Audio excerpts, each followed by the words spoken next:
Hello and welcome to another Dhamma meeting where we will discuss the Buddhist practices of charity, morality, and meditation.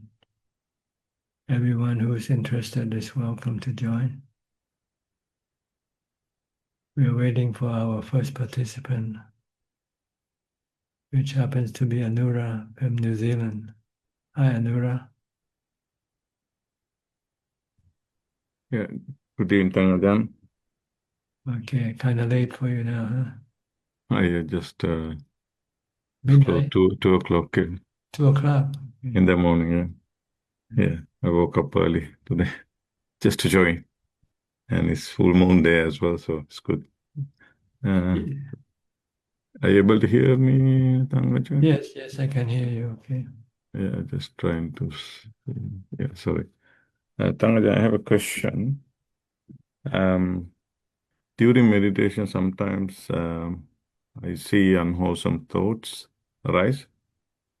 How can I use the practice of Samma Sankappa and to transform these sankharas skillfully? So, in terms of Samma Sankappa, applying Samma Sankappa. During your meditation, Yeah, yes, yeah. when you meditate, you ignore everything except your meditation object. This is not a time to deal with anything, but just to concentrate your mind, to become one, to become still. So if you use any thought, this will be counterproductive to your meditation because you will now get into jhana that way. You can do this afterwards, after you finish meditation. Right now, if you have bad thoughts coming up, unwholesome thoughts coming up, you can teach yourself, this is not good, this is not the way to think, and try to not follow these thoughts. But when you meditate, you want to stop all thoughts. You don't want to do any thinking. Oh, I see. Yeah. But you can do this at other times. When you're not meditating and you're thinking about committing a crime, for instance, and say, this is not good to do. Yeah. Or hating somebody, wanting to hit somebody when you get angry. These are all unwholesome thoughts that you want to stop because it leads to problems, to troubles. You do this at other times. When you meditate, you try to stop all thinking by focusing on your meditation object only. If you're watching your breath, stick with your breath. If any thought, good or bad, comes up, don't follow. Ignore. Come back to your breath. Okay. Then your mind can become still this way. I think people got confused when they meditate. They start to think that they start to go into vipassana. They start to investigate the three characteristics of existence and so forth. This is not the time to do it. When you practice meditation, Buddhist meditation, you want to still the mind. You want to get into jhana. That's where you'll find peace and happiness and contentment. So once you have jhana and contentment, then it's easy to deal with bad thoughts. You can stop it easily. Okay. But if you don't have contentment or peace or happiness, when you get angry, you just can't stop the anger. You want to do what the anger tells you to do. Okay. All right? Yeah, that means basically push the thoughts away and just continue on the Yeah, you don't push it away either. You cannot push it away. Just ignore it. Ignore. Okay. Because when you try to push it, it keeps coming back at you. Yeah. Okay. It's like a boomerang, Yeah. Okay. Yeah, understand. If you catch the boomerang and throw it away, it will come back to you, right? That's a good analogy. Yes. Okay. That's what's happening. Yes. When you start thinking about thought, then you start to have other thoughts coming up. And you end up restless and agitated from your thoughts. Yeah. and never succeed in your meditation. Yeah. Okay. So the goal is not to think, not to react to anything, ignore everything. Mm. Concentrate or focus on your meditation object only until your mind becomes still. Once the mind becomes still, it becomes tame or harmless. It doesn't do anything. It doesn't think, or it gives you peace and contentment. Mm. Mm. You need to have a good mind, a contented mind to deal with all your problems, Mm. all your dukkha. Without contentment, you will not be able to deal Mm. with them. Because the way to deal with them is to leave them alone. Mm. We try to fix things, and the more we try to fix things, we're creating more problems Problem. from trying to fixing things. Problem. So the best way is just to leave everything alone. Yeah. Let things be. Let go. Mm. But if you don't have contentment and peace, you cannot. You feel that you have to do something. But when you're contented, then you don't feel I don't need to do anything. Everything is fine. Mm. Mm. Everything will solve themselves. Everything will Mm. settle down, eventually. Because everybody gonna end up dead. Yeah. So what is there to do? Yes. And you cannot stop this from happening. Mm. So we need contentment in order to deal with the suffering of the world. Mm. Mm. Yeah. Okay, so when you Okay. meditate, stop Yeah. thinking. Yeah. That's yeah. But after you come out from your meditation, then you want to, okay, Mm. you want to maybe separate the good thought from the bad thoughts. When Mm. you have bad thoughts, say, this is not the way to go. This is not Samma Sankappo. Samma Sankappo should be uh, abstain from doing bad karma, Mm. do only good karma, Yeah. and purify the mind. These are the three Sankappo, the right Mm. thoughts. Mm. This is how you should think. Yeah. Am I giving up? Am I stopping my bad karma? Am I doing only good karma? Am I purifying my mind? This is what you should be concerned with.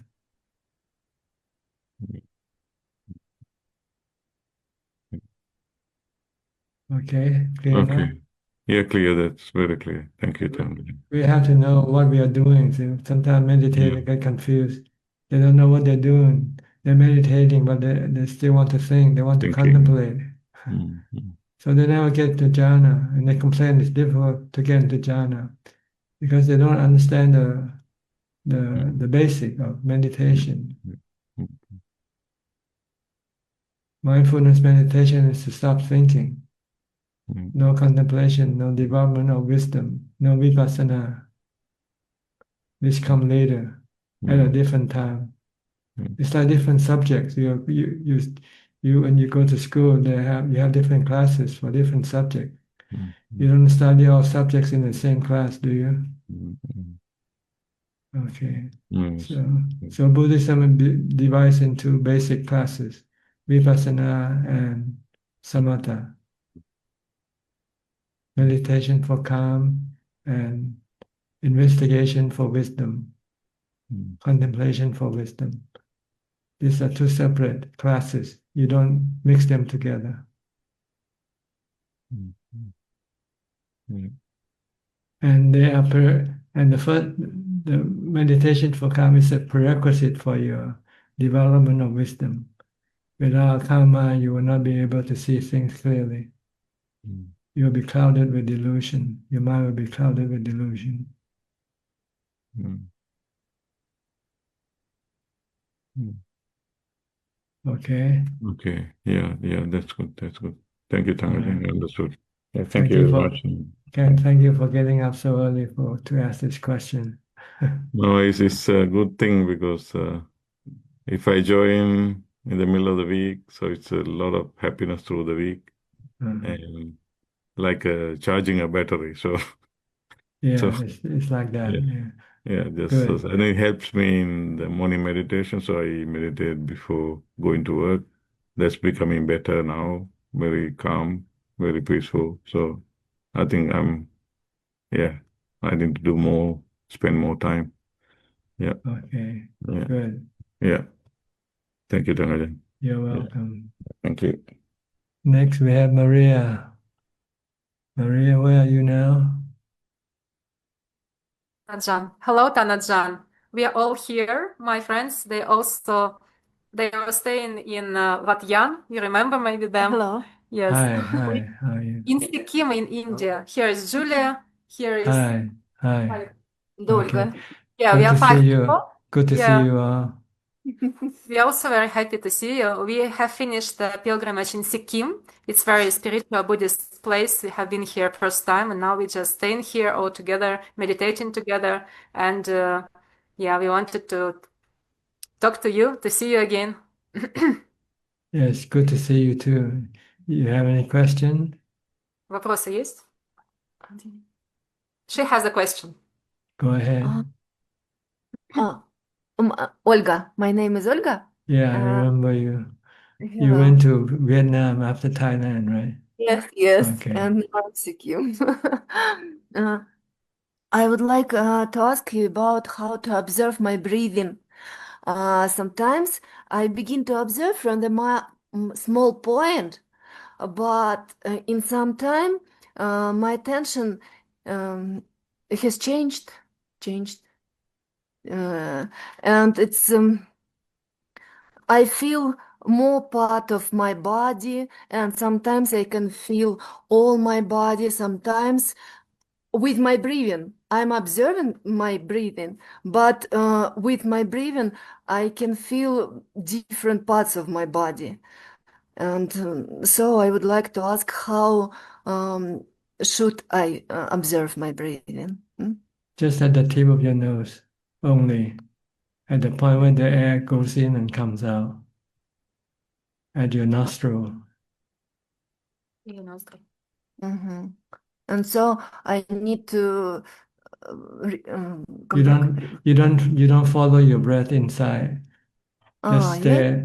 Just let the breath go in without you going with the breath. You just stay at the tip of the nose. Outside of my body. Yeah, just at the tip of the nose, where the breath comes in and goes out. Don't follow the breath, because if you do, your mind will be working and cannot become still. We want to stop the mind from working. So the only thing that will stop the mind from working is to stay at one point. Keep the mind staying at one point, knowing only at one point. Don't move around. Okay, I understand. Thank you very much. Okay. Thank you. And if any feeling come up, ignore everything. Don't pay attention to everything. Only watch the breath at the tip of the nose only. Okay, so the main idea to stop my mind, and that's why I need to That's come back right. my attention. Right. You have to stay in one point. Then your mind will Okay. gradually your mind will become calmer and calmer, and eventually it will become still. When it does that, you feel peace and happiness, contentment that you have never felt before. Okay, thank you.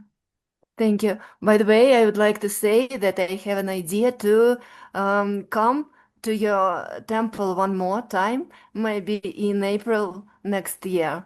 Maybe Okay. with Maria. In March. Yeah. Yeah, March. you're always welcome to come here. If Okay. we have Thank room, you. you have to make advance reservation though. Okay, thank you very much. Yeah, okay, good. I wanted to ask, so should we observe only on the tip of the nose, or if we feel here the touch of the breath, can we observe this point? Does it Yes. matter? Somewhere around there, you can where the contact is most obvious to you. Sometimes above your upper lip, sometimes you can feel it up there. Sometimes at the tip of your nose. So it's just stay around there at one point. Don't move around. Don't follow the air inside. Don't follow the air when it comes out. Just stay one place. If you want your mind to become still, and whenever feelings arise, just ignore. Just let the feeling come and go. Don't have to switch your attention. Don't switch your attention to other things. Pay attention to your breath only, because it will lead you to contentment. It will lead you to calm and happiness. That's the purpose of meditation, mindfulness meditation, to lead you into jhana, to equanimity. Thank you very much. Okay. Where are you now, in Sikkim, or are you In Sikkim, yes, there is one place, Yuksom. It's not far from Kanchenjunga mountain, and many traditions, they think that here is the gateway to heaven, like Shambhala. I see. So there are many spiritual seekers in Yuksom, but it's very beautiful, very pure, very quiet place in nature, like fantastic nature and very quiet. So we are staying here. Here's meditation room in our hotel. We liked it very much, and we meditate every day together. Very good environment. Do you have any place to go, like a monastery or temple around there to? Yes. Today we went to Buddhist temple to meditate. Mhm. There are And many you- Buddhist temples. You find any teacher to teach you? Did you Oh, have any teacher, or you don't? no, we just go to meditate on our own. You know what to do, so you don't need to have someone to tell you. We can Good. ask Because when you ask many teachers, it may become confusing because That's right. Too many cooks spoil the soup. Yes. Okay, anybody else like to ask any question? Any Yes, more sure. question? No, we just wanted to say hello to you and say that maybe we all come to Wat Yan in March. Hopefully, we'll see. Yeah. Okay, not too long. A few months from now, 5 months from now, more or less. Mhm. Okay, good. We'll see you then. Okay. Yeah. Thank you so much. Thank you so much. Okay. Thank you for joining. See you later. Bye. Bye. Okay. Next, Aparachita from Dubai.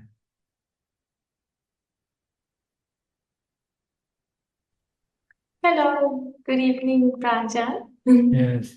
Have you been to Sikkim?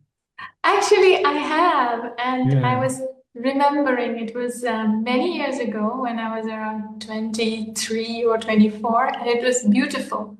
Uh-huh. I think I went to Yoksam where she mentioned, I see. and it was for a mountaineering course. So, yes, it's a beautiful place. I feel now wanting to go listening to them. It's a mountainous area. Yes. Mm.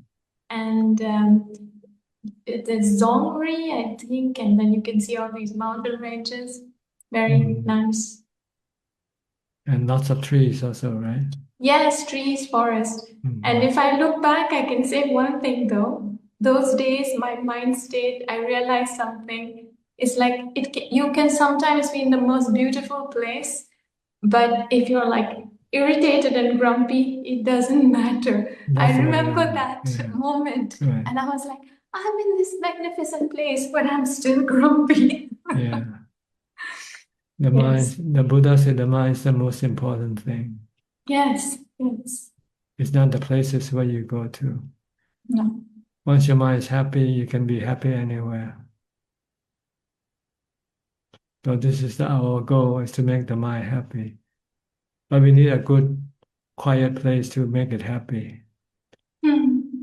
Because if we are not in a good, quiet place, it can be, you have too many distractions to prevent it from being calm. Our goal is to keep the mind calm, because a calm mind brings happiness. So do you have anything you would like to ask tonight? No questions. A happy belated birthday to you. I'm so happy that you're here teaching us. Thank you. I'm 78, just in case anybody wants to know. Oh, wow, you look wonderful for 78. Thank you. I didn't think I was going to live this long. Oh, but you're glowing. I have to When I say. was younger, I thought 35 is a good time to die. Oh, no. We are very grateful. Well, that was because I was afraid of getting old, see, so I didn't want to get old. But I thought 35 is enough for me. But I lived twice that long now. Ah, Okay. well, thank you. And you're radiant. It shouldn't matter how long we live. It's the quality of life that we should be concerned with. If we live a happy life, it doesn't matter how long or short. Yeah. If we live a terrible life, you know, if you live long, it's no good. Right? You want to live a happy life, then you can take as thing comes, short or long, it's okay. Okay. True. Thank Just you. make good use of your time because we're all running out of time. The clock is ticking. Yes. All right. Don't waste your precious time as a human being. And as a student of Buddhism, you have a lot to gain from this. Okay, so don't waste your time on other things if you can avoid. Yes. I will do my best. Yes. Okay, good. Thank you, Rajan. Next, Professor Ken. Are you teaching now? School starts. Tanajan, yeah. The semester has started, but I don't have much teaching at all now. I've reduced a lot. I see. So more time. And I'd like to wish you a happy no birthday, Tanajan. Yes. Yeah, that's the best wishes. That's the best one. To have no birth. That was the best day. This is the last birth. No more birth to come. Yeah. So happy no birthday. Good, thank you. That, no questions today, Tanajan. Okay, yeah. I'll Thank go you. to Philip now. Philip from Malaysia. Good evening, Ajahn. Just happily listening in to the Okay. meditation tonight. All right. I'll go to Ricardo. Hi, Ricardo from Uruguay.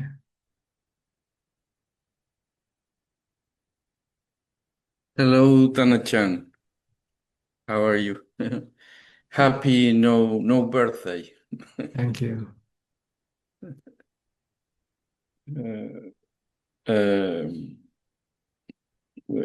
I want to express again our gratitude for being here so many years teaching, and I hope you don't reincarnate again and be enlightened tomorrow. So you don't have to suffer samsara. Thank you, Tana-chan. I also like to express that the 28th we will be at Wat Yang, so it will be a pleasure to be again at the mountain with the monks and to practice and to be inspired by all the Sangha you have there.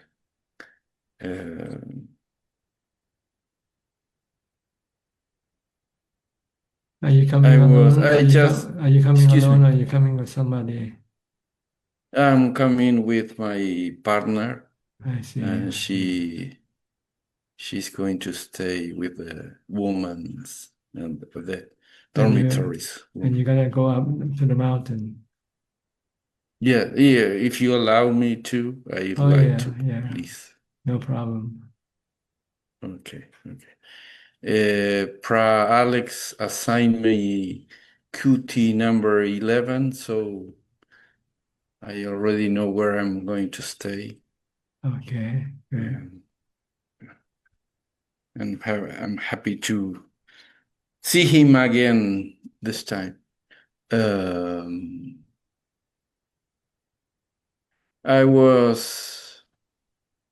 I'm trying to practice more these days, so I'll be able to practice all day long there. I like to also join the Pindapara again, and maybe if it's possible, I'd like Yes, to do yes. that. You have to get up early though, 4 o'clock, and walk Yeah, I around know. at about Before 4, yeah, before 4. and walk and Walk take in the dark, flashlight. flashlight.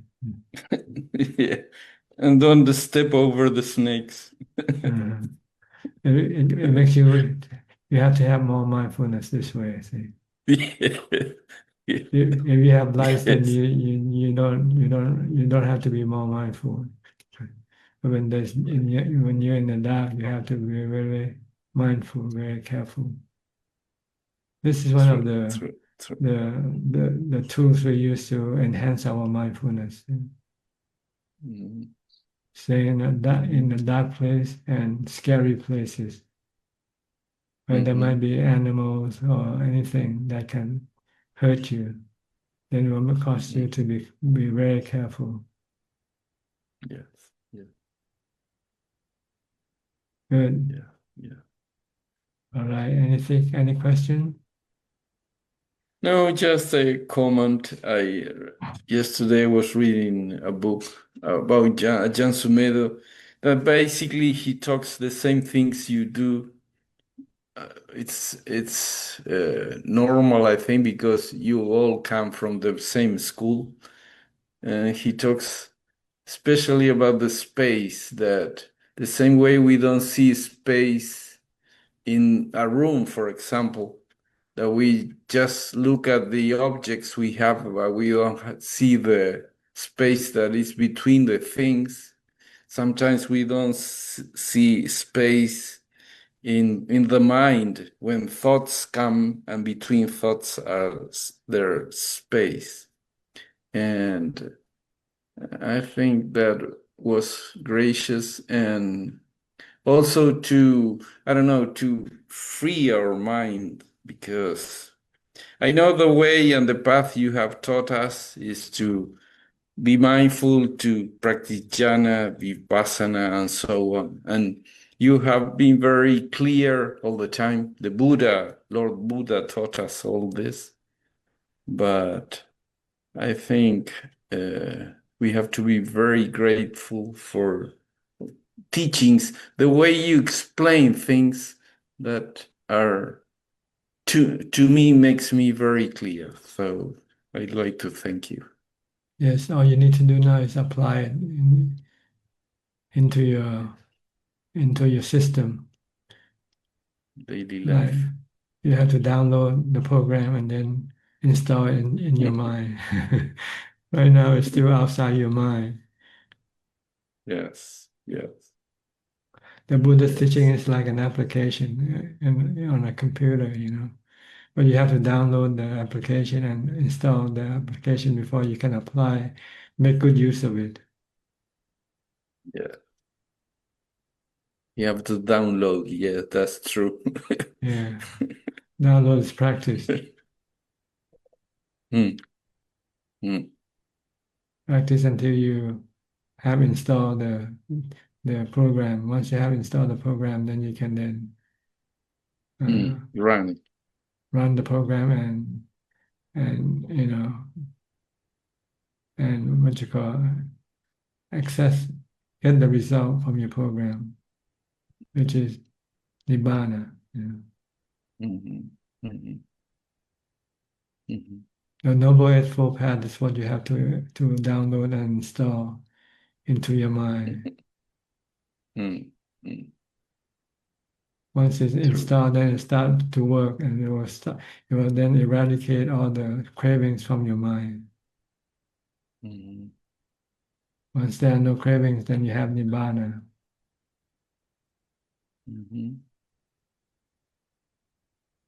Okay, so you're coming to the monastery to download the program and hopefully install it Hope in your so. mind. Hope so. That's Hope what we so. all do. We have I'll- to download from the Tripitaka, download from the scriptures. We start the scripture. This is the way we download. Then we have to install by practice. Once you download, then you install. Once you install, then you Yeah. can start using the program to get rid of all your cravings and suffering from your mind. True. But I think the Tipika Tapak is like the script, but what we know is the practice, and you teach us the practice, and that's, I think, the most important. I can read, I don't know, many books and don't learn anything if I don't practice. Mm-hmm. That's how I feel. That's right. And excuse me. You have to install the program. You have to practice. Yes. Yeah. Okay. So waiting for you to come and install the program. Okay. Thank you, Okay. Tanacha. You're welcome. Thank you. Next, Nita and Saket from India. Namaskaram. Namaste. Namaste. So, yes, happy belated birthday. Happy belated no birthday. Yes, because birth is suffering. Yes. Okay, any question tonight? I just wish to share an update with you, Frajan. One is that we both did a self-retreat of around 8 days and managed to keep. Neeta had a couple of family engagements. There was somebody who passed away, so she had to attend some rites and such. But otherwise, for the most part, I think we were able to keep our noble silence, and it was very helpful because we could do many more hours of meditation. And we told all our family members are very busy, so doing this retreat. And it actually made more sense for us in our, if you're trying to retire and practice Dhamma, then this sort of a thing felt like a very good use of our time. So maybe, as time progresses, we may spend more time in a kind of a retreat fashion. We'll explore that. I just wanted to share that. Did you have lots of meditation practices when you're on a retreat? I think between 7 to 9 hours. I was a little unwell also for the entire duration, but I think around 7 to 9 hours a day. Good. Including Dhamma talks. Including Dhamma talks as well. Yeah. But the goal is to meditate as much as possible. That's why you reap the most benefit from your practice is when you meditate. Yes. And while you're not meditating, you should always be maintaining your mindfulness all the time. Don't let your mind go wandering around all over the place. Try to tie it to a kammatthana, an object of mindfulness. You can use a mantra or you can use your body. Just keep watching your body. Stay with the body, with every action of the body. This is the most important thing. The two most important things is mindfulness and meditation. When you have mindfulness, then you should meditate. You should sit down, close your eyes, and meditate. When you're not meditating, you have to practice mindfulness. With whatever you do, you have to be mindful with your activity. Every activity you do with mindfulness. Then your practice will keep progressing, will keep it going up, advancing. Yeah. And there were some learnings also from this retreat, Rajan. Like I was thinking, I had to do a lot of meal planning, so thinking was involved. So I was thinking next time I will already plan the meal so that I don't have to think what I have to cook every day. So that way I'll reduce the thinking also in due course in our next retreat. Well, you still have to do a certain amount of thinking, but just only the essential things that you have to think about. But not other things. Don't think about the world, the politics, the ongoing of the world, and so forth. Just think of what you have to do. You have to cook. You have to wash yourself, and this thing you have to keep watching what you think also. Or if you want to contemplate, sometimes you can do that also when you're not meditating. Contemplating on the nature of your body. It's impermanent. It's subjected to aging, sickness, and death. You're not the body. The body is not you. You're just the user of this body. Try to remind yourself this. The mind and the body are two separate entities. You are the mind using the body. You're the thinker, you're a knower. But you have no size or shape. You are an invisible individual. You can think, you can feel, you can know, but you don't have a size or shape like the body. That's the nature of the knowing element, which come and take possession of the body and uses the body as an object, as an instrument to get what it wants, which is sensual pleasures from the sensual objects. But this thing is never satisfactory. It never makes you content. It gives you more hunger for more and more. And this leads to your rounds of rebirth. Once this body can no longer serve you, then you go look for a new body, get a new body, and you get new rebirth. So you want to stop your cravings for sensual pleasure. If you don't want to come and have continuous rebirth. Because birth is suffering, right? You get aging, sickness, and death with birth, with every birth. So this is what you should contemplate on. Let go of your attachment to the body. Stop using the body as your means of making yourself happy. Stop seeking, going after sensual objects, and rely on happiness from your meditation instead. Replace your happiness from sensual pleasures to happiness from meditation. Then you don't have to rely on the body. Because when you meditate, you rely on mindfulness.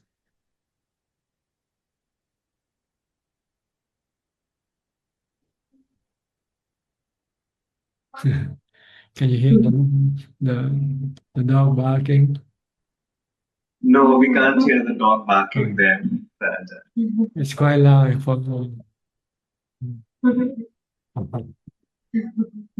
Certainly. No, thank you, Ajahn. And we have a couple of meditation trips planned. I also wanted to confess. We're going to Bodh Gaya for 15 to 20 days.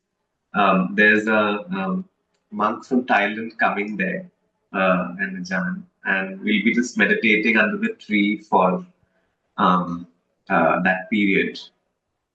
So I think maybe 8 hours a day or something like that. And then we do plan to go for a meditation retreat next month. But I think after that we plan maybe to now start using our home as and do more self retreats. Yeah, individual retreat is the best form of retreat. You don't have to deal with other people. Then you only have to deal with your own defilement, that's all.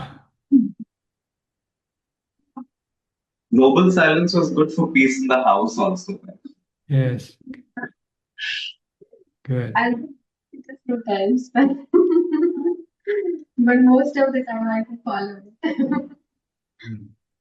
It was nice. It was very helpful in calming the mind, making it. Yes, good. Because you're more alert with your practice, more alert with your mind. You keep controlling your mind more when you're in a retreat. But if you have to deal with people, then you cannot control your mind. Because you will try to control other people, try to manage other people, or dealing with other people. So you forget your mind to control your mind. After the noble silence, we came out of it. We were like, why do we talk so much? Anyways, we should just be quiet. Yeah. What is there to talk about anyway, right?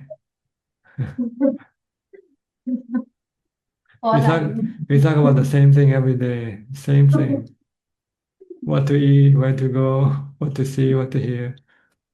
Yes. I think it also showed us about contentment, because for that period we didn't need to go online and shop, or it was a very simple. Yeah. So we'll work towards that. I think 2026. Good. Very good. Anything else? No, that's all for today. I had just one question that was coming to my mind when you were talking about the enlightenment, Prajan. And I was thinking, do the enlightened beings, is it like the enlightened beings don't feel unhappiness, or is it like they don't resist unhappiness? Well, happiness and unhappiness, they come together like two sides of the same coin. If you cling to happiness, then you're bound to become sad when the happiness disappears. But with contentment, you don't have to rely on anything. Contentment will give you satisfaction, and it's another form of happiness. We just don't use the word happiness, that's all. But it's better than the happiness that we acquire from people or things. Or even from jhana. Jhana is also temporarily. You don't have jhana all the time.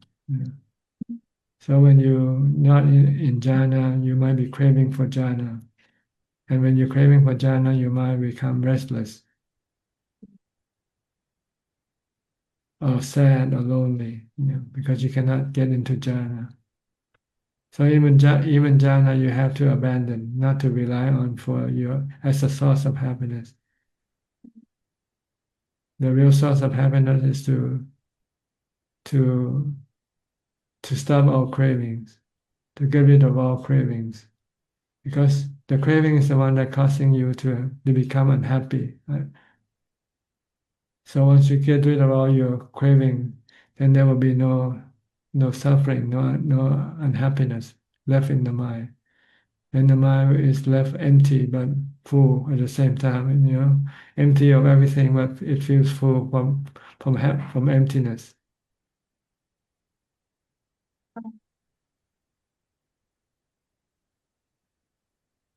But when you practice, you first need to have jhana as an alternative source of happiness, so you can stop going after sensual pleasures. But when you get rid of your craving for sensual pleasures, then you become addicted to your remedy, your jhana. So you have to also stop relying on jhana to make you happy. So once you have get rid of all your cravings for things to make you happy, then your mind become peaceful and content. And this is better than anything else, because it's permanent. The mind will be content all the time, because there are nothing that causes it to be discontent. The thing that causes the mind to be discontent are the cravings. No matter how much you have, once you have craving, then everything that you already have doesn't mean anything. You need to have you need to have the thing that you crave for. Well, if you have no cravings, then there's nothing to make you feel discontent. You feel content without the cravings, and this contentment can be permanent once there are no craving to cause it to become discontent anymore. It might be difficult for you to understand right now.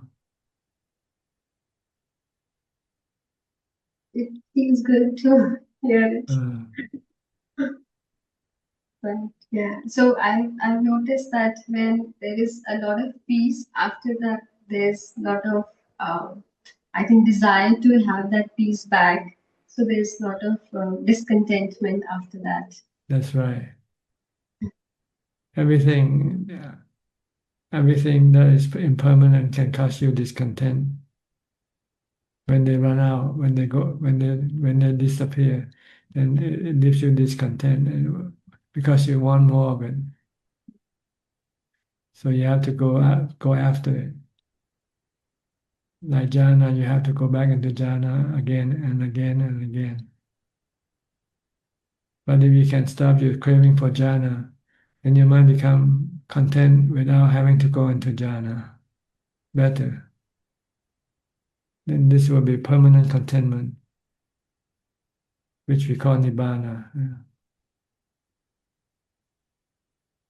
No craving left to cause any discontent to the mind. When there are no discontent, then what is left is just contentment.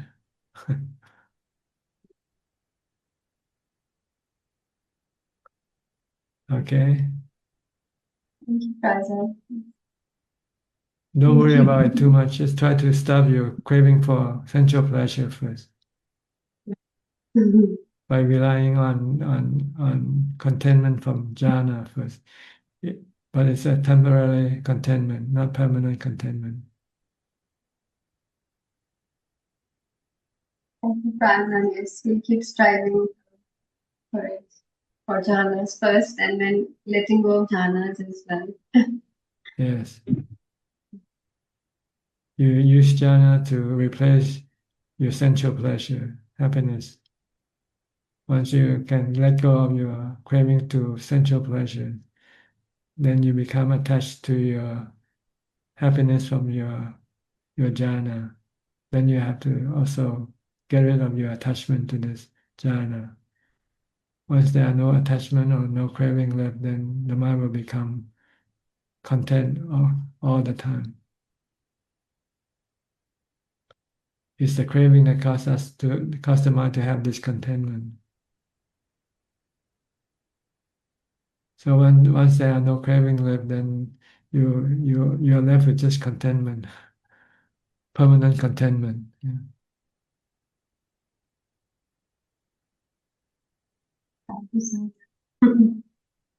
And this doesn't rely on anything. This state of contentment doesn't rely on anything to make it content. Yeah. It's an intrinsic nature of the mind. Once the mind have purify, get rid of all the cravings, then this intrinsic nature or property will appear in the mind. So you don't have to go after anything anymore because you're content all the time. Understand? Might be a little bit confusing, but you have to do the practice. Contentment is better than pleasure you get from sensual objects, sensual pleasure. But contentment from jhana is temporary, it's not permanent. So once you have contentment from jhana, you have to switch it, turn it around to make it permanent by stopping the craving for jhana.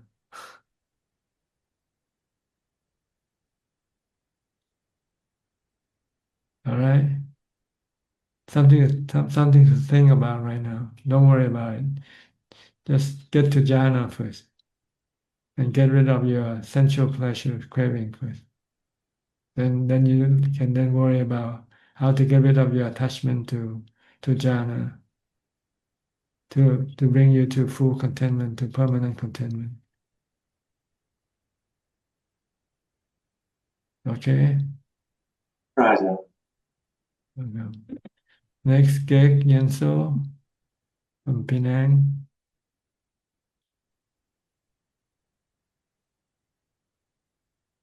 Ajahn, I'm listening just to pay respect. Thank you for all the guidance to the team. Okay, you're welcome. Next, Steph from Oregon. How are you doing with your mindfulness? Oh, last week I followed the news too much, so it's not great.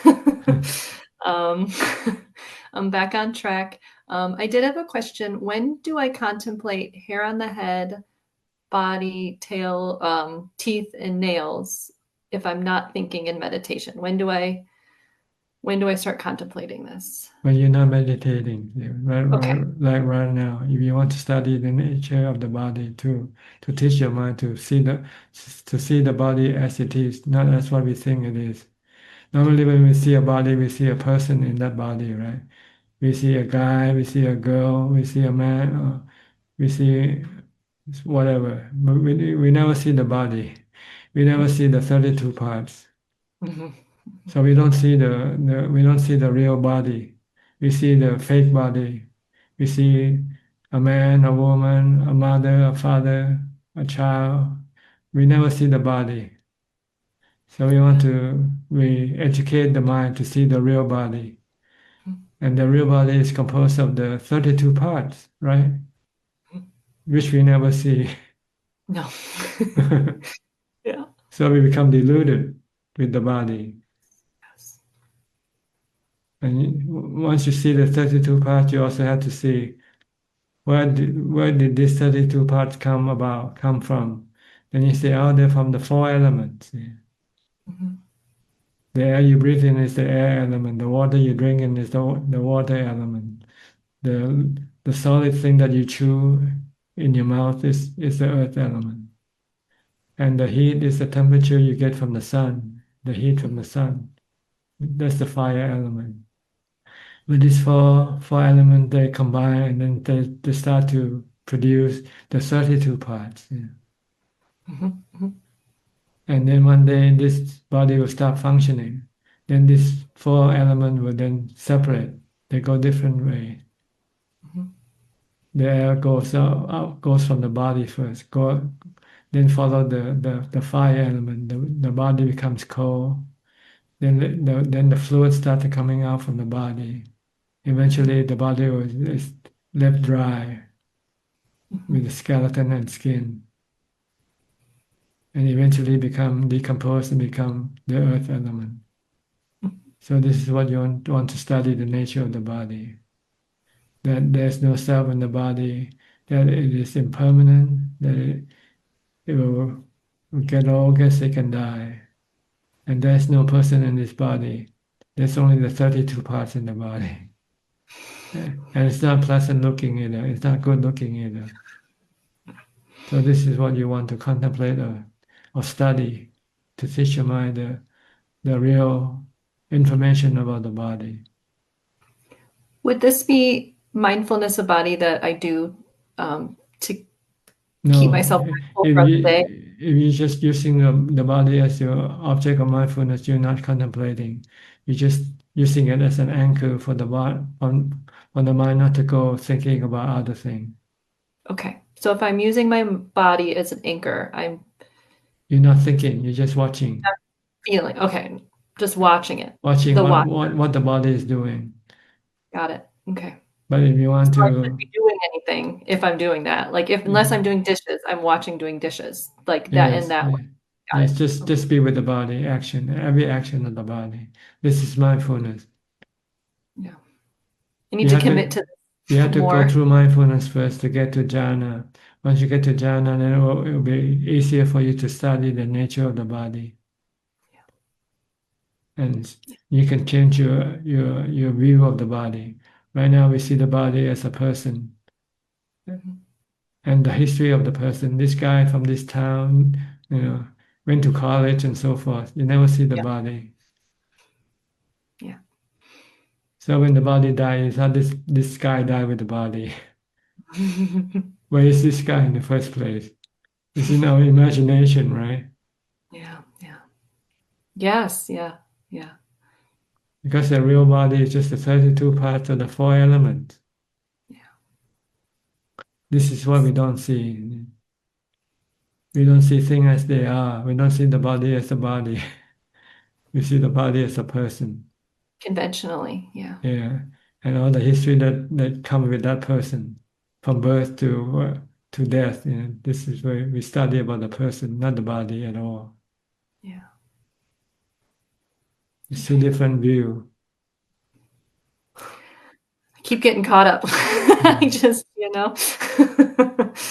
get caught back in that conventional view. Got to bring it back. Bring it back to the real view. Okay. Yes. It's just four elements, it's 32 parts, and it's gonna get old, get sick, and die. Yeah. Regardless of whoever this body becomes, it's still a body. Nothing more, nothing less. Yeah. Don't want no more bodies though, but that's wanting. And don't be attached to anybody that you have right now. Your son, your husband, they are all bodies. Oh, I'm working on that. Yes. Yeah, they're all bodies. They are temporary. They will one day turn into corpse. This is what you have to look at the body. Your body and everybody else's body. Be a corpse. Yeah. And be ready for it. And once you're ready, then you will not suffer. You will not feel sad. That's why we do this. Yeah, that's the goal. That's the purpose. Yeah. Re-educating the mind. Yeah. All right, this is contemplation. But before you can get to that, you have to have mindfulness to meditate.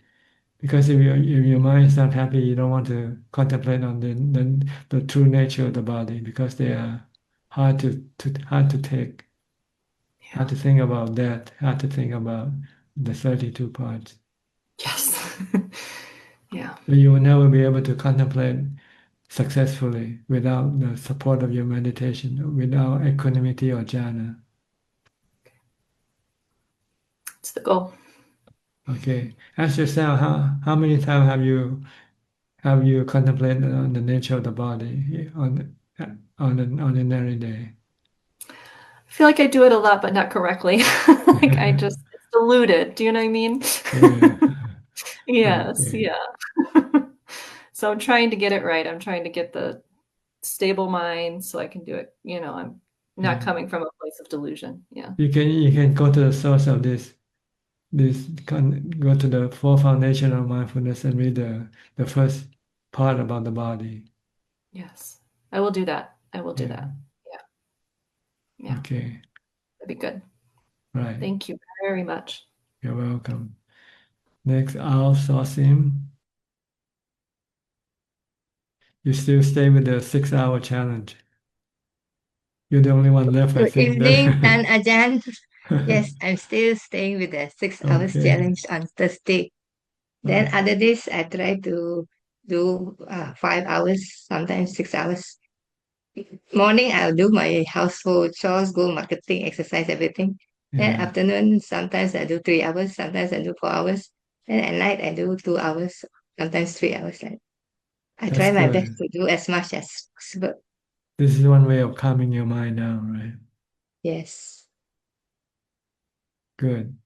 Limit your movement as much as possible. Okay. Only do whatever you have to do. The rest, just try to stay put. Yes. Okay. Anything else? No. Thank you very much for your guidance, You're Tan welcome. Ajahn. I'm very grateful. Nining from Indonesia. So you're back home? Not yet, Ajahn. Oh, not yet. Okay. We are still in Bangkok. I see. But the background of the looks like your own room at the back. Because I like to be still. Okay.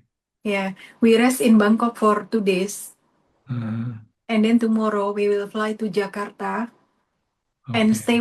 stay one night, Ajahn. Rest in Jakarta one night, and we will returning home the next day. Are your mother happy with the trip? Very happy, Ajahn. We are slowly changing our holiday destination to monastery. To monastery. Yeah. No more No more sightseeing. No more sightseeing. not going closer to sensual pleasure. Yeah. Go to jhana pleasure. Yeah. I always see the end of the destination, which is Nibbana. Like Ajahn said, that always see the end. So the Yes, goal the is, end game is nibbana. yeah. So its steps should contribute to the final destination. Yes. So Yeah. you have to practice dana, sila, and bhavana. Yeah, always Ajahn. I practice Ajahn teaching, morality, Charity, charity, morality, and meditation. meditation. Okay. Yeah, because I want to have no birth. I want everyone else also Yeah. congratulate me, no birthday. That's right. Because birth is suffering, but no happy birthday, suffering birthday. Yeah, even now when I go traveling, it's no, I mean no pleasure again, Ajahn. We just stay and rest in the room, and I buy everything via online. I don't go to mall. Really, I don't want to go anywhere. Just by the necessity. Yeah. Nothing Because, luxury, nothing, unnecessary stuff. yeah, just to want to share some loving kindness to family. We want to buy food for them, and then I just order it from online. I don't go to the mall. I mean, it's good not to meet many people. Sometimes we better stay calm and peace at our hotel room. Yes, when you meet people, you have to interact with them. Yeah. When talking, sometimes become talking nonsense, Ajahn. Yeah, like Ajahn said that if we have to react, just react with loving kindness and say not more than 6 words. Yes. I always remember that. Yeah. Tonight, That's the Buddha's instruction to the monks. When they meet a female person, should only not say more than 6 words. oh, is it the Buddha? Yes, the Buddha told his attendant Ananda how to deal with a woman if he should come across a woman, he should try not to look at her. And if he has to look at her or talk to her, then say only 6 words. Say goodbye, Yeah, because if there is contact with VC, yeah, Ajahn, like with contact, we will have cravings coming out. We will have craving, and then upadana, attachment. Yeah, that's suffering. And you have rebirth. Yeah. Always remember the end, nibbana. So every step should contribute to the final. Okay. Yeah. I have no question, Ajahn. I'm very happy. Okay. Travel safely. Yeah, thank you, Ajahn. You're welcome. Thank you, Buddha. Next, Koksing from Singapore.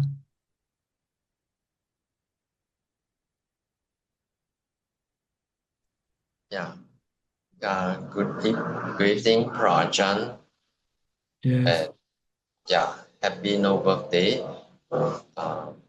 Prajan, at the beginning you were mentioning about having quality lifespan instead of the quantity. So may Prajan elaborate more about what is a quality life?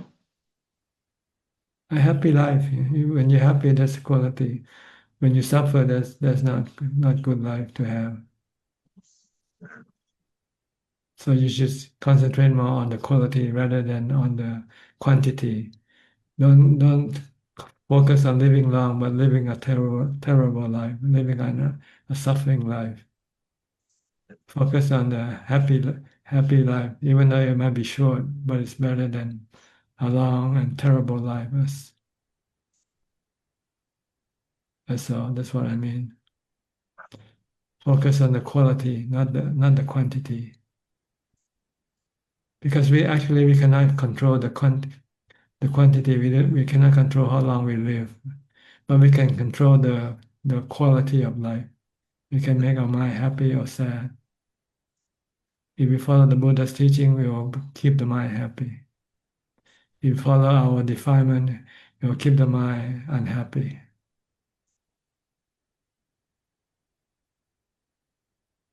So when you're happy, it doesn't matter how long or short you have to live. It doesn't matter. You're happy. Okay, understand?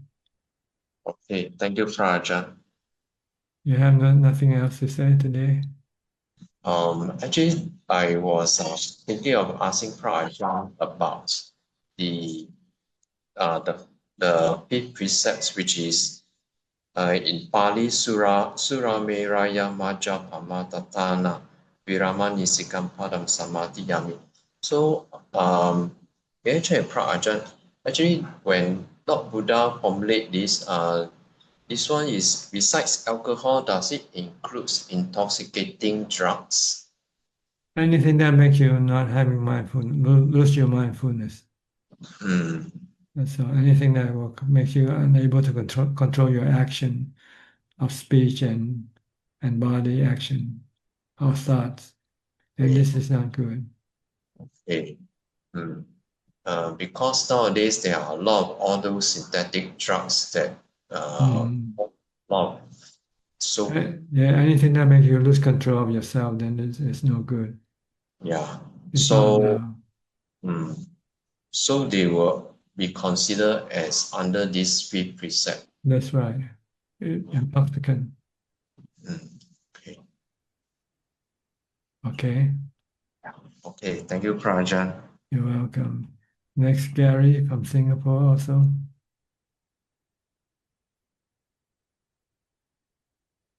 Good evening, Ajahn. I have no question. I'm just happy to be listening. Okay.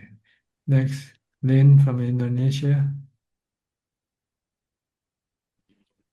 Good evening, Thanajan. It's always great to see you. Yes, what can I do for you? I've got a few questions to ask tonight. Thanajan mentioned about leaving things alone. So how do we draw the line between putting efforts and leaving things alone? Well, only keep what you need to have, that's all. And then the rest just don't bother. Don't waste your time. Because they don't produce Nibbana for you. Like the Buddha taught the monks to have only 8 pieces of possession.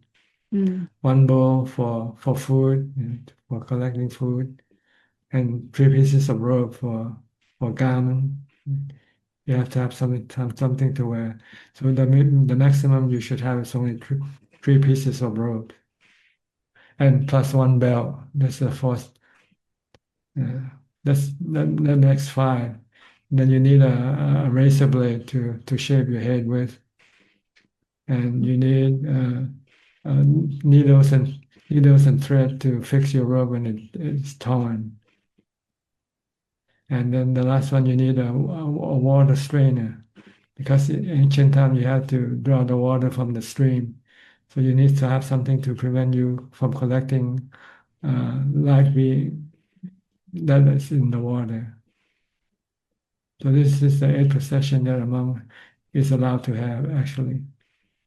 Now in Thailand, during the ordination, this is the 8 requisites that every monk has to have to become ordained as a monk. And he also taught that the places where we should live should be in the forest, under a tree, or in a cave or someplace quiet. And food we should collect from our alms round. cloth to make the robe with. We go collect them in the cemetery. They use cloth in the Buddha's time to wrap around the corpse, and then they just leave the corpse in the monastery, in the cemetery to rot. Once the body is rotten, then the cloth can be anybody wants to use it, they can go pick it up. And medicine, you use your own urine as medicine.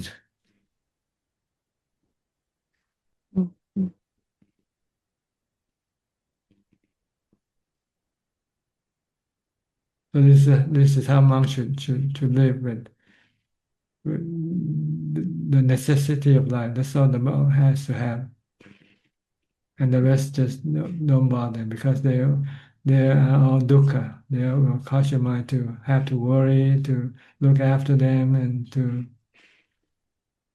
become sad when you lose them.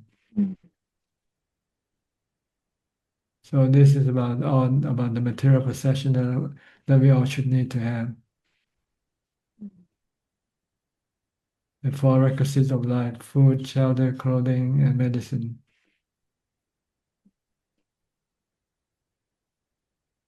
So that you can then have more time to concentrate on your meditation practice. If you have a lot of material, a lot of possession, then you have to spend a lot of time looking after them, right? So when you have the minimum, then you have more time to look after your mind, to meditate, to purify your mind.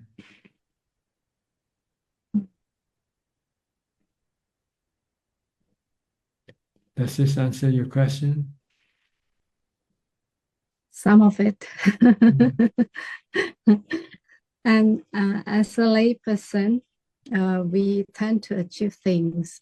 Sometimes if we put too much efforts in it, then we sort of like lose the balance of life. So, and I'm in the position that sometimes I don't know if I put more efforts, should I put more efforts, or should I just leave things alone? Well, look at the result from leaving things alone and or clinging to them. The result is in your mind, how you feel.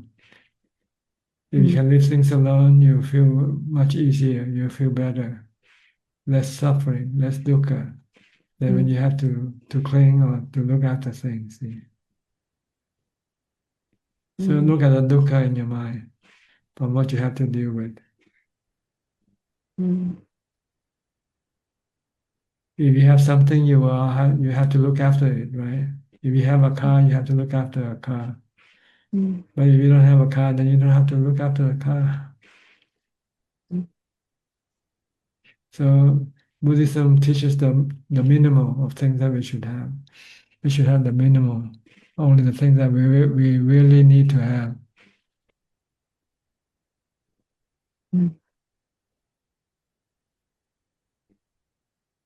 So we can concentrate more on meditation, which we don't have, which we need to have. It's the pleasure for meditation. Don't rely on the pleasure from material things. They are temporary and they are not reliable. Sometimes you can have them, sometimes you don't have them. Rely on your pleasure from meditation, which will become more reliable as you advance in your practice.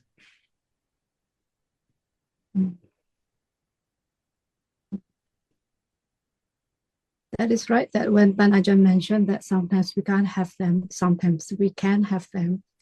I was thinking that the reason because I was not able to have them, maybe because I did not put enough efforts in that. No, because this is the nature of things. They are unreliable, they change, they rise and cease, they come and go, and they are not under your control. You have to see anicca, dukkha, anatta and everything. Then you don't want to have anything more. You just want to have the minimum.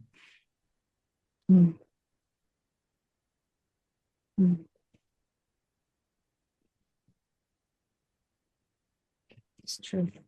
Yeah, rely on meditation, because once you know how to meditate, you can always have happiness from meditation. Mm. Because you don't have to rely on anything to make you happy. You rely on your ability to meditate instead.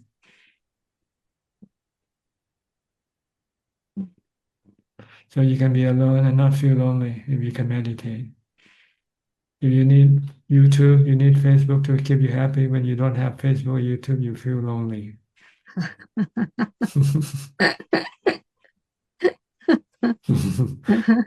Right to the point. Eh? Yeah, and there is one more TikTok.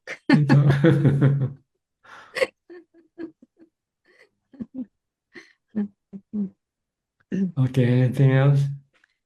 I've got one more question. In Mahasatipatthana Sutta, it mentioned about observing the body externally and internally. So what does it actually refer to? Actually, it refers to your body and other people's body. Oh, You have to contemplate both. If you only contemplate on your own body, you might think you're the only person who is like this.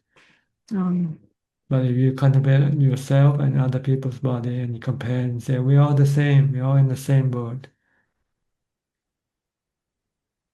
Our body are all from the four elements, having 32 parts, no more, no less. We're all the same. No one is better than another. We're not better or worse. We're all the same. We're all in the same boat. We came from the same manufacturer, from the same factory.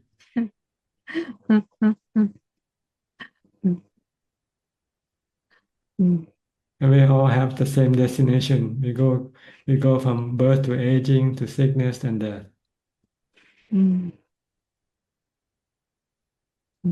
So it doesn't make us to feel envious of other people when we look at the real body. But we feel envious because we look at the wrong, the fake body. When you see somebody richer than you, you can be envious of them. But when you look at the real body, then you say, "Oh, we're all the same." There's nothing to be envy about. So when we see someone is wiser than us, so which part of the body is that? It depends on what you want to see. The body only has 32 parts, four elements: aging, sickness, and death. That's the body. So the other part is the mind, the manifestation of the mind. Okay. The Buddha has the same body like us, but the mind of the Buddha is far more supreme than ours, more wiser than ours mind.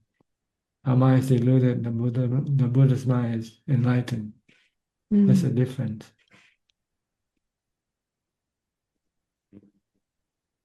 So are we allowed to be attracted to the wise mind?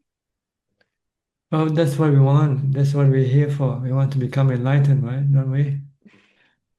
Buddhism is like a school. See, university we attend to get degrees, bachelor, masters, and PhDs.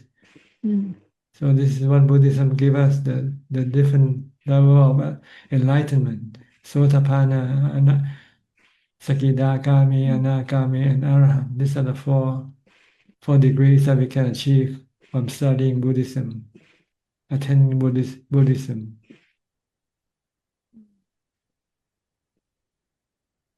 This is what we should aspire to,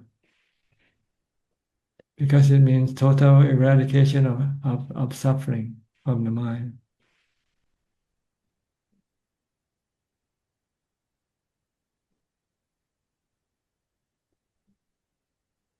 But we have to study the nature of the body because we're still deluded. We still think the body is us. See? So we want to see the real body. The real body is not us. We are not in this body at all. We are not what this body is about. We just put a label on this body and say, "This is me." But it never says it is you, it is me. It doesn't say anything. The body cannot say anything. if we can, you probably protest. I'm not you.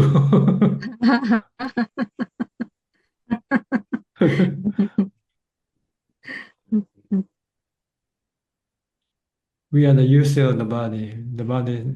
We are the thinker, the thinker, the knower, who uses the body to satisfy our cravings. That's all. That's what the body is for us.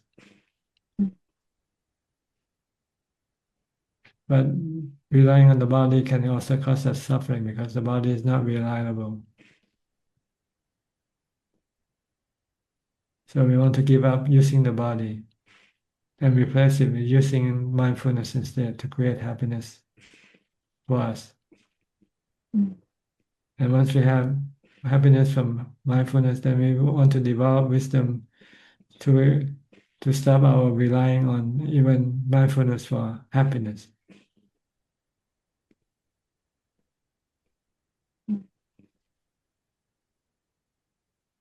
Okay.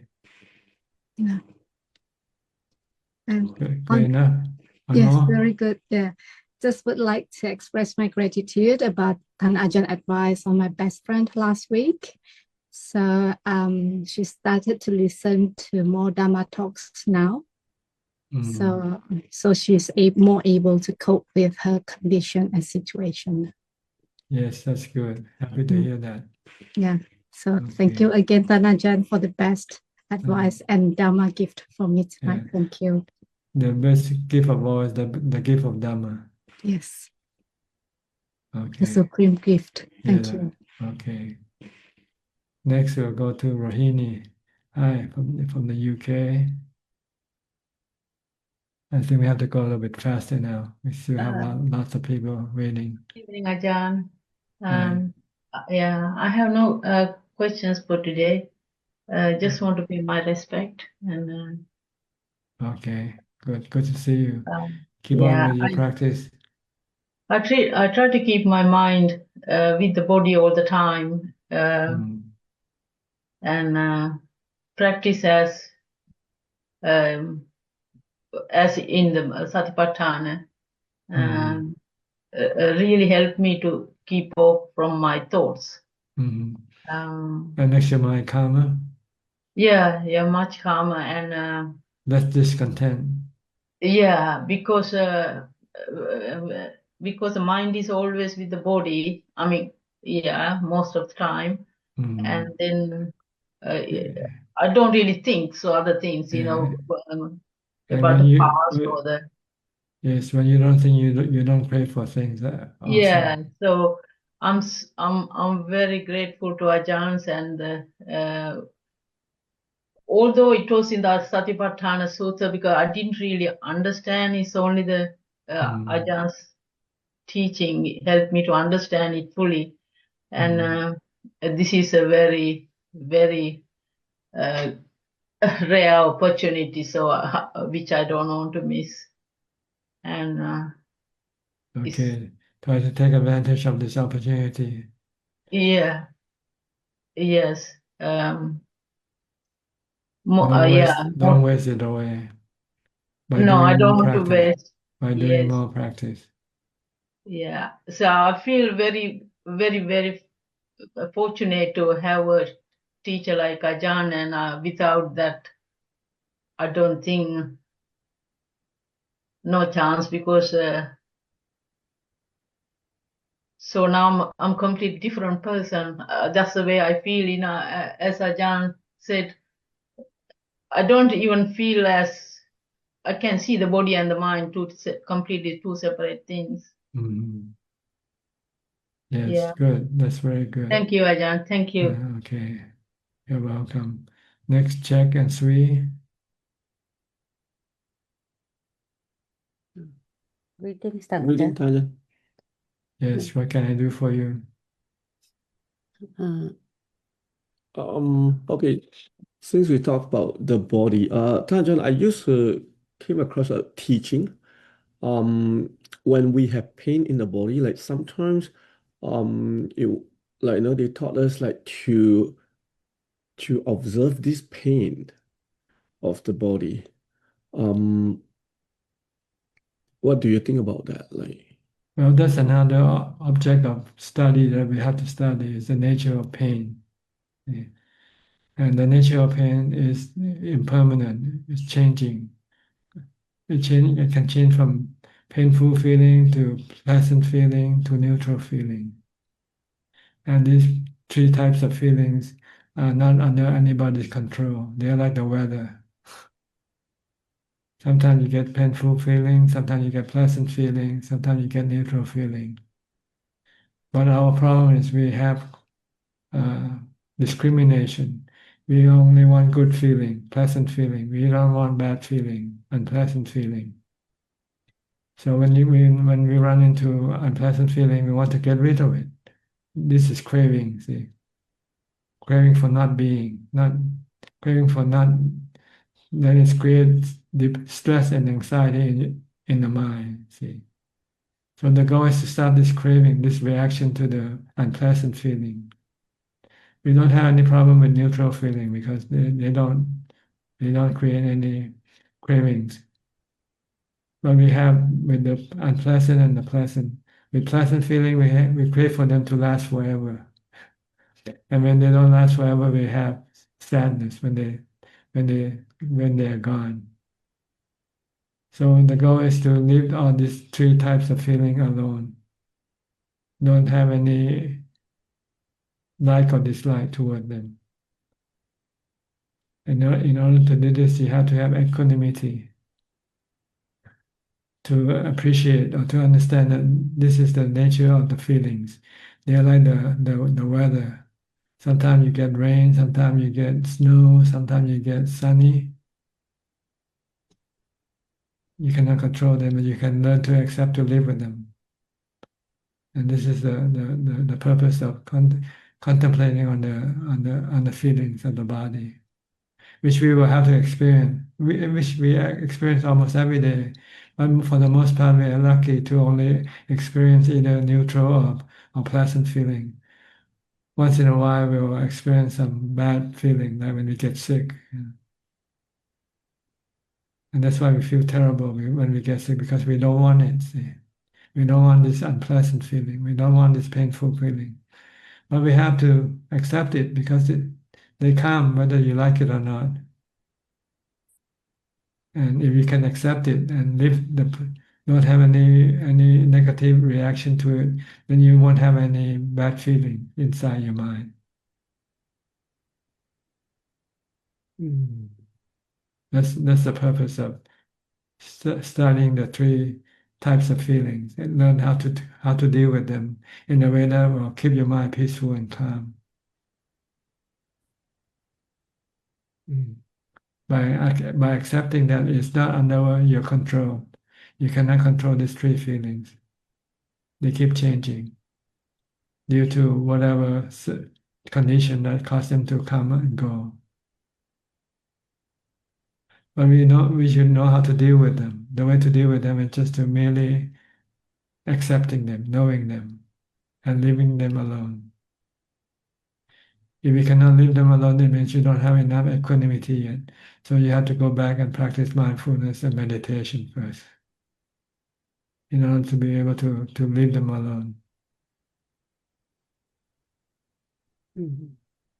If you have equanimity, you have jhana, and you have wisdom, then when you get sick, you don't feel bad. You just say, okay, it's like raining.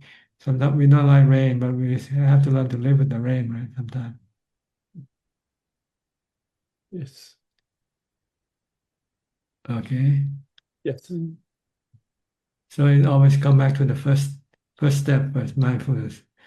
And jhana, the second step before you go to the third step, vipassana or wisdom.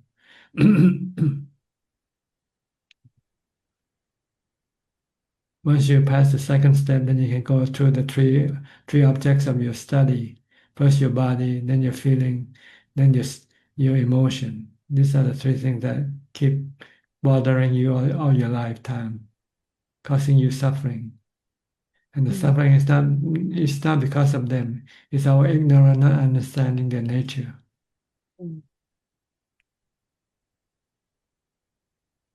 When we understand the nature, there are three characteristics. They are anicca, dukkha, anatta. Then we can just leave them alone, have nothing to do with them. No birth. Once there's no birth, then all these three objects will have no problem anymore. But as soon as you have a body, you have feeling, you have emotion involved, come to play. And these are the three objects of your suffering that we suffer from. We suffer from the body, from feelings, and from emotion. Because we don't know how to deal with them properly. Because we don't see them as the weather. That's all. So, okay, try to see everything as like the weather. Okay. When you do that, and just accept the weather, right? You accept the weather, right? The weatherman tomorrow says it's going to be hot. Okay, what can we do? We accept it. It's going to be cold. Okay, we accept it. It's going to rain. Okay, we accept it. And life goes on pleasant without any problem. Our problem is we don't want to accept. We don't want to accept aging, sickness, or death. Yeah.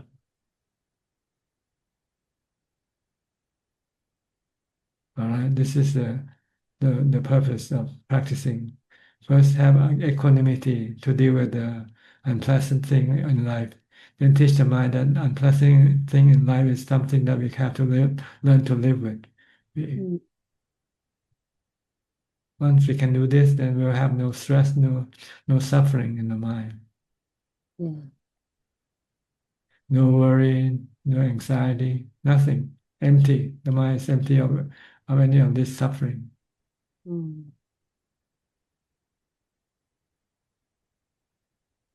Okay, how about you, check? Anything?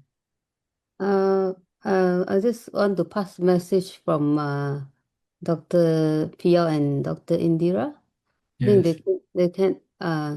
they can't attend today, but I think they want to wish you the best. I guess it's for your happy non-birthday. And they wish to, I think Dr. Indira wish to update you that her mom is still in the hospital and they're busy looking after her. And she said you were absolutely correct that the karma is in her hands now. I think you made a comment about Her mind is in the hands of karma. sorry? Her mind is in the hands of karma now. Her mind is in the hands of karma now. Oh, her mind is in the hands of karma now. Not karma, not in the hands of her mind. You speak opposite of what I said. Yeah, her mind is in the hands of karma. Yeah, that's right. Her karma. Not her karma is in the hand of Yeah, I thought that's a really powerful statement, Ajahn. Her Yes. mind in the hands of her karma. Sorry, Ajahn. No, I didn't say anything. Oh, okay. And and her mom is actually getting better, and she keeps chanting all the time. Yeah. Then she can do more good karma. Oh. Chanting is a good karma. Chanting is a good karma, yeah. It will increase more happiness for her mind that way. Oh, okay. Yeah. Yeah, I just want to bring the message to you. Okay. Yeah. Good, thank you. Yeah, thank you, Ajahn. Thank you, Ajahn. You're welcome. Next, Diana. Long time no see. How are you? Greetings, Tanishan. Nice to be here and see you. I'm okay. Yeah, life's been a bit busy. My husband's got problems with his short-term memory, and he's been told he's probably got one of the dementias. So it's been a bit of transition and a few feelings. And some struggles, but mainly just settling into a new way of life. Yes, So, life okay. keeps changing, isn't Mm. Yes, but strangely, he seems fairly content. So I think now we've all accepted where we are. We're all a bit more content. it? That's right. Acceptance is the way to go. Because we cannot do anything else. No, Mhm. no. Trying to And fight it can be more frustrating. but if I do have feelings coming up, then I try and just notice and accept them, and then they go away then. That's right. Just just just use equanimity toward everything. Just let go. Let it go. Don't react to anything. No, I feel like my mind has been a bit scattered. So I've been trying to balance and Do meditation. yes. Yes. But thank you. It's good to be here. Okay, good to see you too. All right. I'll move on to Intan. Hi, Intan. Where are you now? Bangkok also, huh? Good evening, Prajan. Yes, Prajan. Now I'm in Bangkok, Prajan. Okay. I don't have question, Prajan. I give my opportunity for another because I just meet Prajan. Okay, fine. Thank you, Prajan. I'll go to Jason. Hi, Jason. Back in Florida now, huh? Yes, Namaskar Krab Ajahn.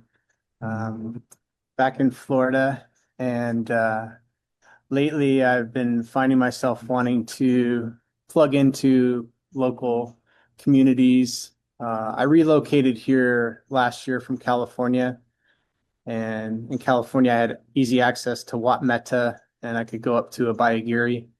And I've actually been quite amazed that here in Florida there's so many different practice centers. I recently heard about this practice center associated with the Foguangshan monastery in Taiwan, the largest monastery in Taiwan, and they were having a Guanyin ceremony this past weekend. And I find myself in a situation where practicing karuna is really relevant for me right now. I find that there's a great opportunity with those in my life for me to be able to practice karuna.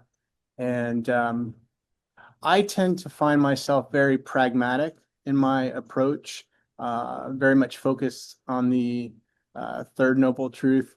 And I guess I would really like to hear a little bit about practicing karuna. Like I have karuna and it's there, but I just tend to be weighted on the pragmatic aspect of the dukkha. And I'd be really interested in hearing your thoughts on how to practice karuna more. Karuna is one of the four Brahma Vihara, right? Compassion you're talking about. Am I right? Karuna. Yes. Okay. Yes. Well, compassion is the desire or the wish to make people free from suffering. Or if they suffer, if you see somebody suffer or needs help, then if you can help them, then you help them. This is basically what karuna means. Like the Buddha, he has compassion for all of us because he sees us that we are still suffering from cycle of rebirth. So he wants us to be free from this cycle of rebirth by teaching us how to get out of this cycle of rebirth. This is compassion or karuna. So when you see somebody suffer and if you can help them, then you help. But if you cannot help them, then you just have to use ubekkha instead. Just if you're not unable to help, then you just have to stop trying to help, because by trying to help somebody that you cannot help, it can cause you suffering. and you don't want to suffer because you cannot help other people. Because there are many, many people in this world that we cannot all help. Understand, Jason? Where are you? I think you're back now. Okay. You have to unmute your microphone, Jason. Okay. Sorry, I'm moving inside. I think the connection wasn't strong enough to support me talking outside. Okay, Can this you is good. okay I now? can hear you well. Sorry about that. I can hear you well. Thank you. I missed a little bit of what you're saying. Okay, I'll repeat. Compassion or karuna is compassion. It's the wish or the desire to help other people who are in need of your help. If you see some sick person, if you can help them, take them to the hospital or something, then you do it. But if you're not unable to help and you feel bad about it, then you should use equanimity instead. Then you cannot help everybody. You can only do so much for other people. So when you reach your limit, then you have to accept that that's all you can do. Some people feel bad when they cannot help other people. But sometimes we just don't have that capacity or ability to help everybody who needs help.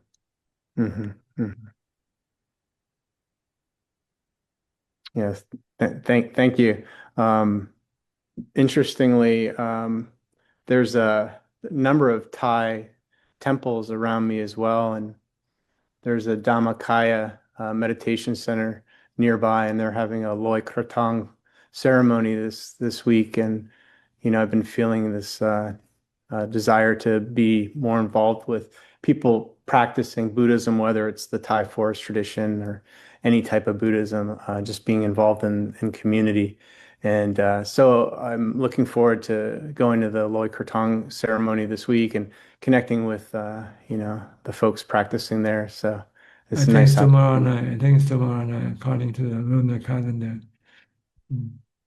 Yeah, this one is, yes, I believe that's right. Full moon. Yeah. Tomorrow is full moon. Oh, right.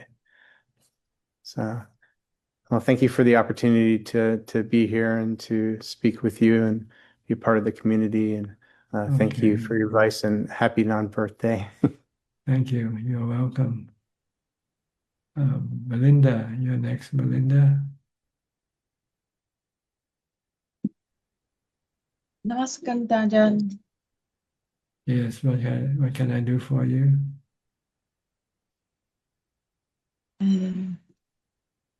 Yeah, I'm learning.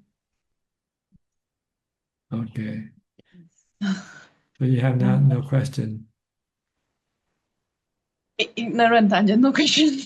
Okay, just keep listening and then Thank you, Ajahn. you're welcome. Next, Sulan from Singapore. So Hello, Ajahn. Happy no birthday to you. Hope you are well. yes, there's no happy birthday. It's suffering birthday.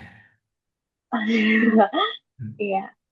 But to ask you, your presence is a big blessing.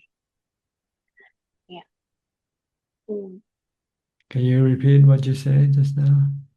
You want to ask something? I was saying that your presence is a big blessing to us. I see. Okay.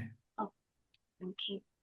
Yeah. I have a question, which is, can I ask whether being slow is it associated to sloth and torpor, whereas if you are very fast, then it's associated with restlessness.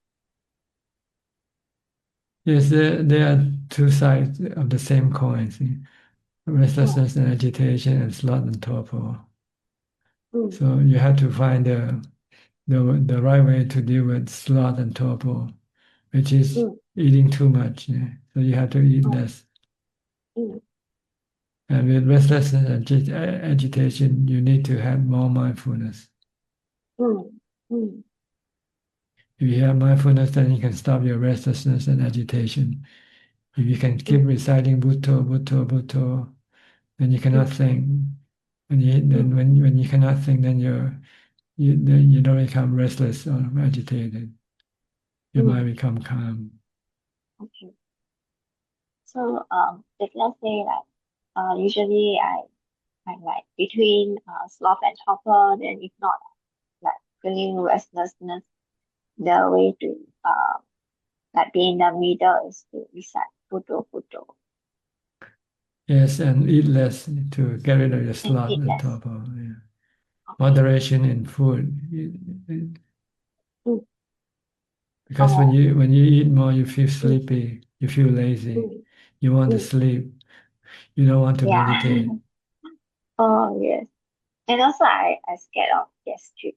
So I try But to when you're not eating, you become restless and agitated. So you need mindfulness to calm it down.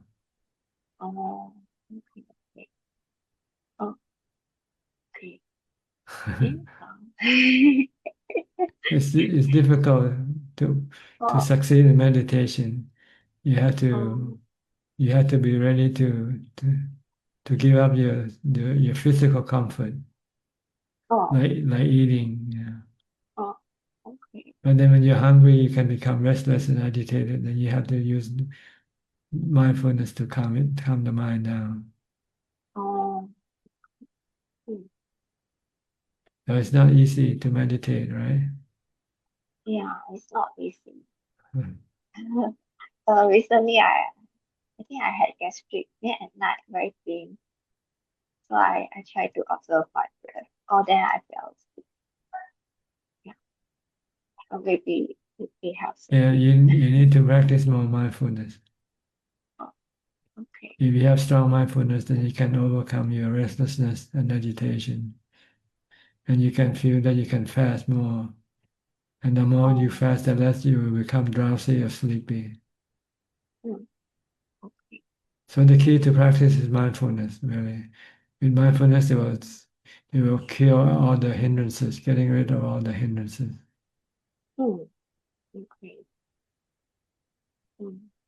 But is it must like hit jhana to cure the hindrances? Keep the jhana to what? Or must I hit reach jhana to clear the Yes, yes. hindrances? Jhana is the best position to be in. Oh, Makes you feel happy and content. You don't feel you need anything or want anything anymore once you get to jhana. okay. All right? So try to practice mindfulness all the time if you can. From the time you get up to the time you go to sleep. I will try. I realize a few seconds, then my mind will drift away. Yeah. After 5 seconds, after 10 seconds. Yeah. Yeah.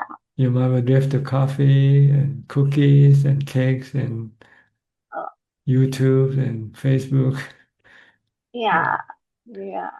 They won't like to stay with your body or doesn't like to stay with Bhutto. Yeah. Very naughty mind. Monkey mind, we call it monkey mind. Yeah, like monkey mind. Mm. Yeah. Then The mind, I will untrained mind is like monkey mind. It's like monkey. yeah, monkey mind. Yeah, makes me wonder maybe next life I become a monkey. Yeah.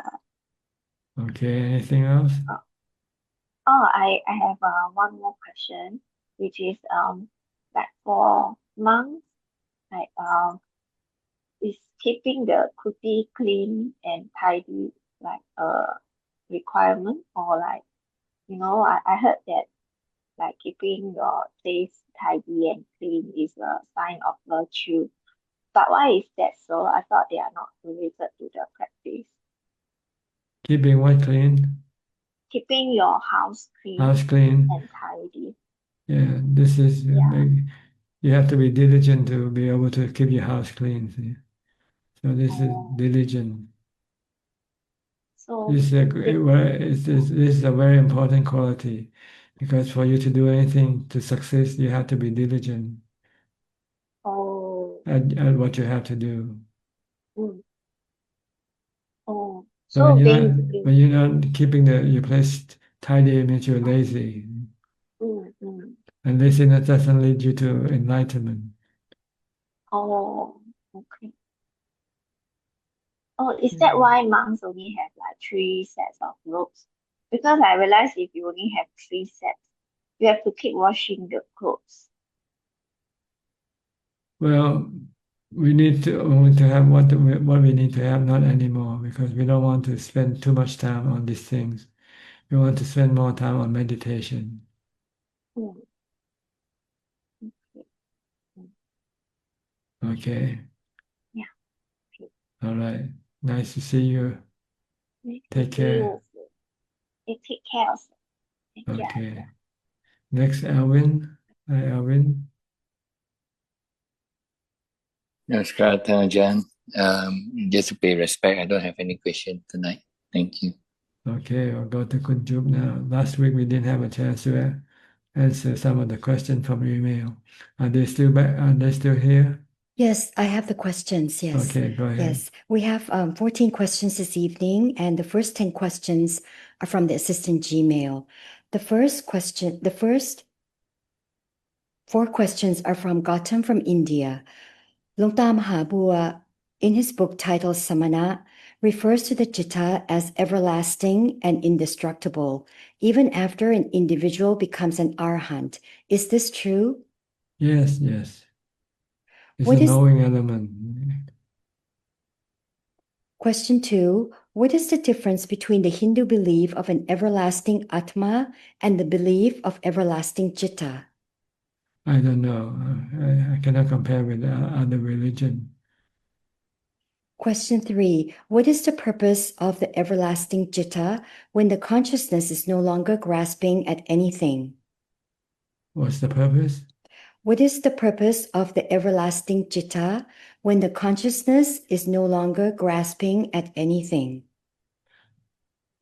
Well, see, the consciousness is the everlasting jitta. See, it's the same thing. And when it's not grasping, then it's free from suffering. See? The cause of suffering is caused by grasping at things. Should not the consciousness of an arahant extinguish? It's not. It's the same thing. The consciousness and the knowing element is one and the same thing. It doesn't extinguish. It doesn't disappear. It's always there. Can Prajan point to any sutta where the Buddha talks about the citta as indestructible? I cannot. I don't study too much sutta. The next 4 questions are from Samanji. Question 1. How can Buddhist values be applied in leadership and governance? I think there's a sutta that teaches how to be a good leader. I think there's 10 Buddhist qualities. I think you have to search in the internet for the answer. Question 2. How does karma shape one's present and future experience? Could Ajahn please give an example? Well, whatever you do, it can become a habit forming. See, if you smoke, you keep smoking. If you drink, you keep drinking. If you stop smoking, then you won't be smoking anymore. If you stop drinking, then you won't be drinking anymore. So what you do today will shape your future. The next question. Why is awareness of the present moment emphasized so strongly in the Buddhist practice? This is for meditation, for jhana. See? In order for the mind to become still, it has to be fixed, not moving around, not thinking. So you need to have mindfulness to keep the mind anchored to something, tied to something, so it doesn't think. The last question from Samanji is, how does Buddhism view material success and wealth? It's temporary, and it can cause suffering when you lose them. The next 2 questions are from Sarasi. Good evening, Tanajan. Wish you a happy no birthday, Tanajan. We are so blessed to have you as our teacher. Wish you good health always. Question 5. Can we say close connections with our family make the personality view more stronger? No, when you can stay close to people, but you don't have to have any self in order to free yourself from suffering. If you have self, you have attachment to people. When they separate from you, you can become sad. So there should not be any self in your mind when you deal with people or things. Thinking of yourself as a knowing element, as a knowing element that knows. That's all. And the last question from Sarasi is, what is the best daily practice to weaken the personality view? Well, mindfulness is one of it. You know, when you're mindful, then you're not using self. You don't think about yourself if you're mindful. When you're not mindful, then when you let your thought start to think, you'll think about yourself. So using mindfulness can reduce your self. The next 4 questions are from Facebook and YouTube. The first question is from Ricky John. How do we see and interact with phenomena that arise? Just accept them for what they are. They come and go. They rise and cease. They are anicca. They are impermanent. They are not under our control. And the next question is from Roger from Hong Kong. On the book Visuddhimagga, the section on Panya Bhumi Nitesa, which is the dependent origination, can Ajahn point out what is the summary or the main points we should learn from this section? I cannot really summarize, because you have to ask me more specifically what you want to know. But to summarize the sutta, I didn't study, so I cannot say. And the last question is from Marsha. This is Marsha from Ohio. May you be well.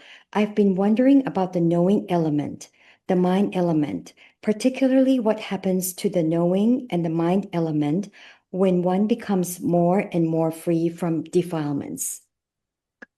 When we have less suffering, see, it's just the defilement that is causing us suffering. So when we have less defilement, then we have less suffering. When we have no defilement, then we have no suffering at all.